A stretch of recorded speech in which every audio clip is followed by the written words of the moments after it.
Hello friends, welcome to my channel unstoppable you. আশা করি তোমরা সবাই ভালো আছো, সুস্থ আছো অ্যান্ড ফিট আছো।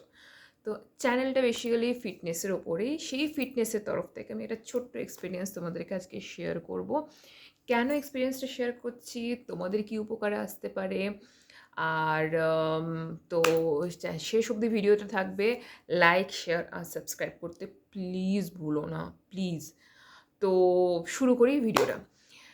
প্রথমে যখন আমি ফিটনেস জার্নি শুরু করি, বা বলতে পারো জিম বা ওয়ার্কআউট শুরু করি, তো সেই টাইমে আমি সবার কাছ থেকে অনেক রকমের কমেন্টস পেয়েছিলাম।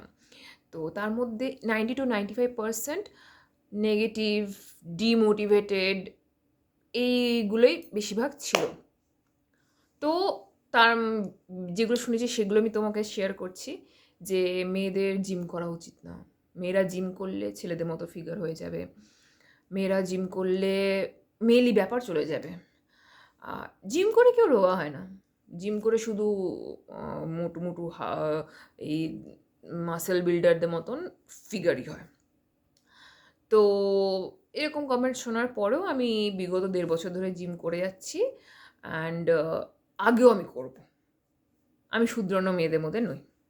যাই হোক, তো বলার আমার এটাই বক্তব্য ছিল যে এখানে ৩টে জিনিস আমি তোমাদেরকে সেট করতে বলবো। সে নট অনলি ফিটনেসের দিক থেকে, এটা আমি ফিটনেসের ক্ষেত্রে সেট করেছিলাম। তোমাদের কেরিয়ার গোলস থাকতে পারে, লাইফে কোনো ভাইটাল ডিসিশনস হতে পারে, মেজর কোনো প্রবলেম ফেস করলে সেই টাইমে তোমাকে হয়তো কোনো একটা রাফ অ্যান্ড টাফ ডিসিশন নিতে হবে, যেটা তোমার জন্য, তোমার ফ্যামিলির জন্য, যে কোনো রকমভাবেই সুবিধাজনক হতে পারে। তো সেই 3টে জিনিস হচ্ছে, এক হচ্ছে মাইন্ডসেট।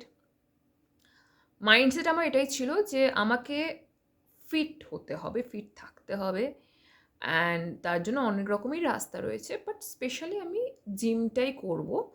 আমার জিম করতে ভালো লাগে, তার কারণ যে ইকুইপমেন্টস ইউজ, আর তার সাথে আরও অনেক রকমের মানুষের সাথে পরিচয় হয়, তাদের ফিটনেস জার্নি, তাদের এক্সপিরিয়েন্স জানা যায়।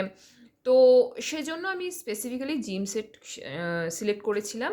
আর আমার মাইন্ডসেট ছিল যে আমি জিম, আমাকে fat loss, fit and energetic থাকতে হবে, মাইন্ডসেট আমার ছিল।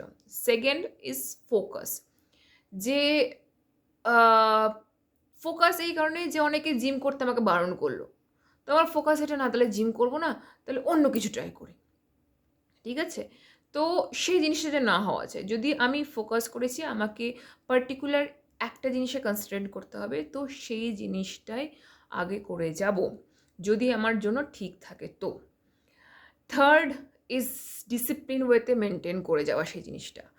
যে কোনো রকমের প্রবলেম এলো, ইস্যু এলো, না আমি আর করতে পারছি না, আমার হচ্ছে না, বাট ম্যানেজ করে সে জিনিসটার জন্য ফাইট করে যাওয়া, এটাই গোল থাকা উচিত।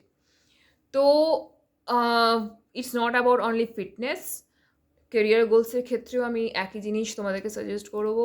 Mindset, focus and discipline is very important.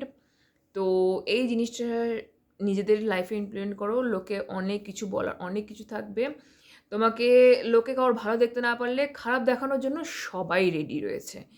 তো নিজেকে একদম বেশি ডিমোটিভেট করবে না। এই কারণে আমি মোটিভেশনাল ভিডিওস বা রিলস বেশি আপলোড করি। তার কারণ প্রথমে কিকটা পাওয়া কোনো কিছু কাজ শুরু করার জন্য, সেই মোটিভেশনটা ইজ ভেরি ইম্পর্টেন্ট। মোটিভেশন কেউ হয়তো পেয়েও গেল, শুরুও করে দিল, কিন্তু তারপরে জার্নিতে এমন কিছু হয়তো প্রবলেম এলো, মানুষের কাছ থেকে এরকম কিছু যা শুনতে পারলো, বা কিছুদিন করার পর এগেন ডিমোটিভেট হয়ে গেল। তো সেই জন্য আমি মোটিভেশনাল ভিডিও শুরু করি, যে তোমরা যে জিনিসটাকে নিজেদের লাইফে সেট করছো সেটাতে প্লিজ অটল থাকো, সেখান থেকে তোমরা কোনো রকমের ডিসিশন চেঞ্জ করো না। এটাই হচ্ছে আমার বলা। অ্যান্ড আগে আরও অনেক কিছু আমি তোমাদেরকে আমার নিজের এক্সপিরিয়েন্স থেকে শেয়ার করব। আশা করি তোমাদের ভালো লাগবে। So take care, by.